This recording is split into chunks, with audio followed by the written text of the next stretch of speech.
ભારતીય ક્રિકેટ ટીમના હાર્દિક પંડ્યાના કોચ સાથે 24 કલાકની વાતચીત.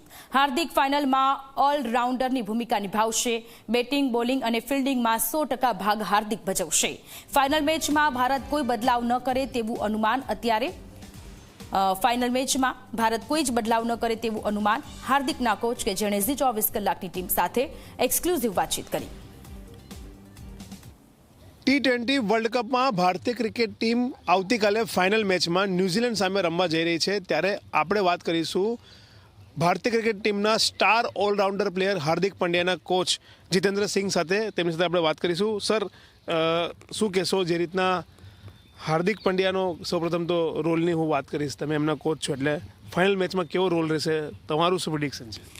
એમને આખા વર્લ્ડ કપમાં સારો દેખાવો કર્યો છે. લગભગ 10 વિકેટની આસપાસ છે અને 200 રન છે. એને ટીમને બહુ બધી કમ્ફર્ટ આપ્યું છે. એઝ એન ઓલરાઉન્ડર એને બેસ્ટ દેખાયો કર્યો છે અને એની લીધે આપણે ટીમને મુશ્કેલ સ્થિતિઓમાં પણ આરામથી મેચ જીતી ગયેલા છે. એન્ડ વર્લ્ડ કપના ફાઇનલમાં એ સારો દેખાવ કરશે અને ભારતને પહેલીવાર એ ટીમ બનાવશે કે જે લાસ્ટ ટાઈમની ચેમ્પિયન છે અને પાછી ચેમ્પિયન થઈ શકશે.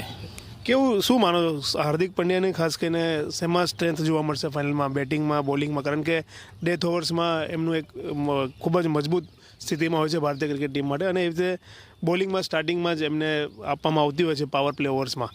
તો શું લાગે છે તમને? જેમ કે મારું કાયમ પહેલાંથી અમારું ટ્રેનિંગ એવી જ હતી અને અમારું એવું જ માનવું છે, જે વસ્તુ જે વખતે કરતા હો એ તમારે બેસ્ટ કરવાનું. જ્યારે હાથમાં બોલ હોય તો you should think like an fast bowler. હાથમાં બેટ હોય you think like an batsman who can win the match for the team. ફિલ્ડિંગમાં હો ધ બેસ્ટ ફિલ્ડર. એને કાયમ કીધું you can play in a team as an batsman or as an bowler, anything. અને તમે બેઉમાં contribute કરી શકો અને ફિલ્ડિંગમાં એનાથી બેટર કંઈ નહીં ટીમ માટે.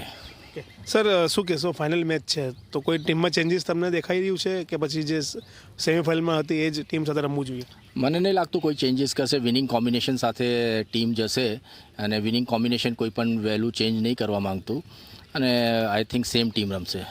શું લાગે છે મેચ કેવી રહેશે? કારણ કે ઇંગ્લેન્ડ સામે તો મેચ ખૂબ જ રસાકસીવાળી હતી. ઇંગ્લેન્ડે પણ સારી ફાઇટ આપી ઇન્ડિયાને. ન્યૂઝીલેન્ડના સંદર્ભમાં શું કહેશો? કારણ કે જે બંને ઓપનિંગ બેટ્સમેન્સ છે એમના ખૂબ ઝડપી રમી રહ્યા છે, તો કેવી રહેવાની છે મેચ તમારી હિસાબથી?